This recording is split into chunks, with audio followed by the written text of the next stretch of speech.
Hello, chapter 17. Are you ready?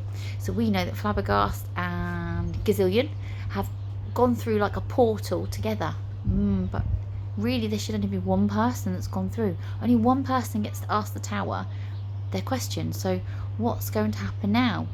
Do you think Gazillion's going to play fairly? Do you think Flabbergast is playing fairly? They're all questioning it, aren't they? Because he's not using magic and this is a magic competition. So maybe he's gone somewhere, and actually the fact he's not using magic, by default something might now happen to him and he doesn't get to go to the tower. Who knows? Let's find out. Chapter 17. All that remained of Flabbergast was his cloak grasped in one of the hands, his hat still whizzing around on the end of another arm, and his slipper in the dragon's mouth. The dragon spat out the slipper and sank back into the hopscotch grid. A few wizards and witches clapped, and most wandered off to the various kiosks to now buy Magice and Fizzlefloss. Nine stared at the hopscotch grid. "Did he make it?" she said, turning to the others. "Did he make it to the tower?" "If he did, you can bet he won't be back," said an older witch with frizzy grey hair. "And I don't fancy his chances if that Gazillion the Unstoppable's gone too. Ooh, he's a nasty piece of work." Nine watched as she flew off towards Gru's Brews, a kiosk selling glasses of ominously frothy yellow liquid. Nine turned back to the hopscotch grid. No one was watching now, not even the judges, who were at this point comparing notes at the head of the table. "Thank the stars," Ophelia was saying. Nine's ears pricked up. "Unlike his sister, the boy is a disaster. We all remember that catastrophic championship of 1831. Bonehead, what exactly did Flabbergast do?" "Flabby gone," said Eric, staring at number 10. "No magic." He turned to Nine with his big yellow eyes. "Eric, help." "Well, I have a question I'd like answering," said Nine. "Aye, and so do I. It could tell me exactly where Dish is, and I'll wager the useless lad will never get the answer to cure in the house without us." Nine glared over at the house.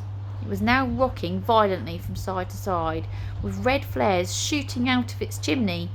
She couldn't imagine life without the house, and she couldn't imagine the house without the most ridiculous wizard who'd lived there. She swallowed away the thought. He may be useless, but if he doesn't make it back, who am I going to yell at? Nine gritted her teeth and ducked under the fiery barrier, ignoring Eric's whimpering and his panicked hands scrabbling after her. Spoon clinging to her ear, she ran to the pitch, grabbed the slipper and cloak, and snatched the still spinning hat from the fist, which looked as surprised as the fist could look. Nine gave it a slap for extra measure, and it backed off. As Eric lumbered towards her, Nine passed him Flabbergast's things. She needed something small. She needed something magical to throw on the squares, just as Flabbergast and the other contestants had. Of course, she reached inside her satchel. "Just you wait there, girl," huffed the wizard judge. But Nine had no intention of waiting. Her fingers scrabbled at the stolen purse strings, and she pulled out the sapphire blue skull. She raised her hand in the air, showing the skull, and then she threw it straight on to the number 10. Nine felt a strange warmth, a strange boldness, as the three of them all stood there together. "Ready when you are then, lass," said Spoon in Nine's ear. Her heart was thumping. Nine grabbed Eric's hand and squeezed it really tight. Then, as one, they jumped straight on to number 10. As the puzzled voice of a distant witch then said, "Why didn't we think of that?" There was heart-stopping silence. Then Nine was flying down through suffocating darkness. She couldn't speak. She couldn't see. She couldn't think. She vaguely felt spindly arms releasing her neck and a long-nailed hand slipping out of her grasp. Thump! Her feet hit something solid, and she crashed onto the ground. With relief, Nine saw that Eric and Spoon were still beside her. Nine looked up, dizzily, and gasped. There, surrounded by grass, was a tall tower, shaped rather like a wonky stone tree, with a large trunk of dark stone at its core, and several stony branches, each leading to a pointy-topped turret. The tallest turret had a purple slated roof, which looked like a wizard hat plonked on top of it. It was so high it seemed to tickle the clouds. 9 felt a little shiver run down her spine again. The tower looked so calm, so innocent standing there, just minding its own business. So why did it feel like it was smiling? Welcoming, but like a welcoming trap, baited and ready to spring. 9 got to her feet and took Flabbergast's clothes from Eric. They walked over to the tower uneasily. 9 eyed it very suspiciously. She didn't know what she was looking out for, but something wasn't right about this place. As they approached, the wooden front door of the tower swung open. Inside, 9 could see an empty circular room with stone walls and floor, and a ceiling striped with wooden beams. Through an archway on the left, a stone spiral staircase curled up and all the way out of sight. 9 could hear something now. It was laughing, a strange, terrible, voiceless laugh. But she thought of Flabbergast. She thought of the house, the music box, and the question she so desperately wanted to answer. And the question she so desperately wanted the answer to. So there was no backing out now.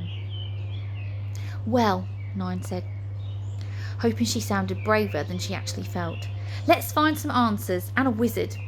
She stepped inside the empty room with Eric and Spoon beside her. The door slammed shut and everything went dark. "No one is welcome here anymore. The endless questions are no longer tolerated." "Who are you? Why can't I?" "Leave now and I will spare you, Asker. Cast you out back from whence you came." "Who's talking? I can't think. Are you inside my head?" "I am the Time Master. Here I control time, and if you stay, the sands in the hourglass will fall and your time will end." Everything's so dark. Everything's so heavy. "Leave while you can. You do not want to ask the tower anything." Think. There was a question, whispering. "You do not have a question for the tower, but the tower has one question for you. Will you leave or will you stay?" Think. There was a question. Bonehead. Choose your answer. Choose your answer wisely. Don't leave. Don't leave. Stay. Stay. Stay. Then so be it, my foolish little Asker. You were warned. Your time starts now. And that takes us to chapter 18. So, Tower knows that 9 shouldn't really be there. So Aster has given her an ultimatum. You stay or you go. And she said she's staying. Although she thought about it, didn't she? She didn't do it straight away. She's talking to herself in that bit. Think. There was a question. Bonehead. Choose your answer. Choose your answer wisely. Don't leave. Don't leave. Stay. Yes, stay. Stay. So she says it. It's got an exclamation mark. She says it with commitment. But is she brave enough? Is she committed enough? I think she is, don't you? She's hardcore, I think 9 is. Our little orphan friend. So join me next time for chapter 18 and we will find out what the tower has in store. For now, Flabbergast, Gazillion, 9, Spoon and Eric, who are all there.